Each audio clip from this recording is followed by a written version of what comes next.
Hello, Mitchell. Let's start with our question. Our question says that what would happen if oxygen availability to the activated sludge blocks is reduced?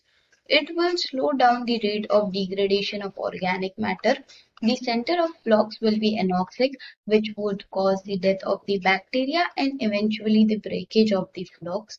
Flux would increase in size as anaerobic bacteria would grow around flux. Protozoa would grow in large number. So let's start with the key concept. So the key concept of this question is activated sludge. यदि हमें activated sludge के बारे में अच्छी knowledge होगी तो हम ये क्वेश्चन बड़ी आसानी से सॉल्व कर लेंगे।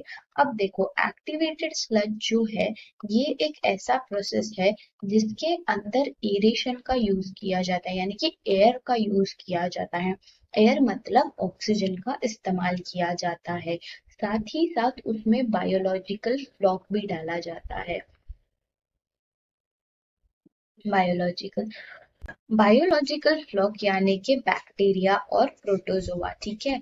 तो बैक्टीरिया एंड प्रोटोजोआ को कहा जाता है बायोलॉजिकल फ्लॉक।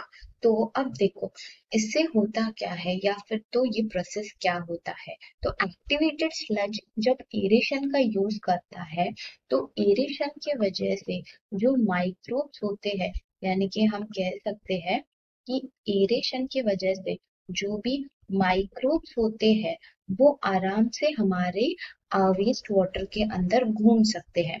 जब वो आराम से घूम पाएंगे तो इनके वजह से होगा माइक्रोबियल ग्रोथ, ठीक है। तो जब माइक्रोबियल ग्रोथ होगा हमारे पानी के अंदर तब वो सारा के सारा ऑर्गेनिक मैटर जो है वो खा जाएंगे, यानी कि माइक्रोब्स जो होंगे वो हमारा ऑर्गेनिक मैटर को खा जाएंगे।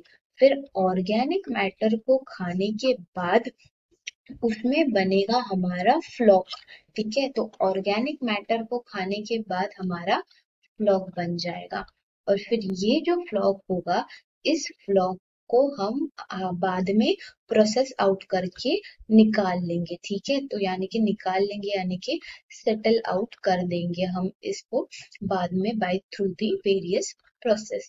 तो पहले वेस्ट वाटर के अंदर फ्लॉक बनाना जरूरी है और फ्लॉक बनाने के लिए ऑक्सीजन का होना काफी जरूरी है। अब हमें पूछा गया है कि what would happen if oxygen availability to the activated sludge block is reduced, यानी कि यदि ऑक्सीजन कम कर दिया हमारे स्लज ब्लॉक के अंदर तो क्या होगा। सबसे पहला ऑप्शन दिया गया है कि it will slow down the rate of degradation of the organic matter. तो देखो स्लो डाउन तो हो ही जाएगा ऑर्गेनिक मैटर का यदि हमने ऑक्सीजन का अवेलेबिलिटी कम दिया है तो, लेकिन इसके वजह से यदि ऑक्सीजन का अवेलेबिलिटी कम है तो ऑर्गेनिक मैटर तो डिग्रेड होगा ही नहीं, इसके लिए हमारा पहला ऑप्शन रॉन्ग हो जाएगा। फिर उसके बाद में दिया गया है the centre of flux will become anoxic, जो कि सही है। एनॉक्सिक यानी कि ऑक्सीजन की कमतरता, ठीक है। तो एनॉक्सिक मतलब हो जाता है नो ऑक्सीजन या फिर तो रिड्यूस्ड ऑक्सीजन। तो उसके वजह से एनॉक्सिक के मेथड में ऐसा हो जाएगा कि हमारा जो ऑक्सीजन है वो कम मिलेगा अपने फ्लॉक के अंदर और फिर विच would cause the death of the bacteria. देखो जब हम लोगों को अगर ऑक्सीजन ही नहीं मिल रहा है तो सबसे पहला स्टेप, यदि ऑक्सीजन नहीं मिल रहा है तो बैक्टीरिया जो है ये सरवाइव करेगा ही नहीं, ओके।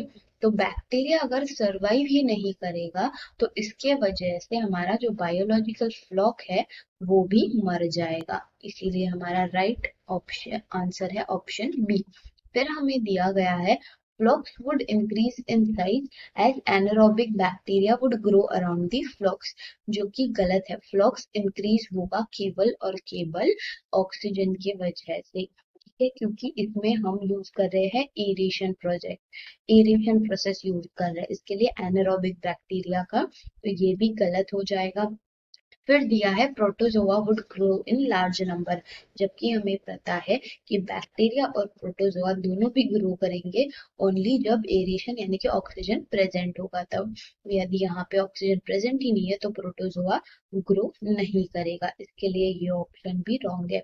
देखो फर्स्ट आंसर तो राइट है, लेकिन उसके पहले क्या होगा कि यदि बैक्टीरिया ही नहीं है, बैक्टीरिया ही मर रहे हैं, तो डिग्रेडेशन की बात काफी दूर हो जाती है। तो सबसे पहला होगा the centre of flocs will become anoxic which would cause the death of the bacteria and eventually breakage of flocs. So hope you understood this question well. All the best.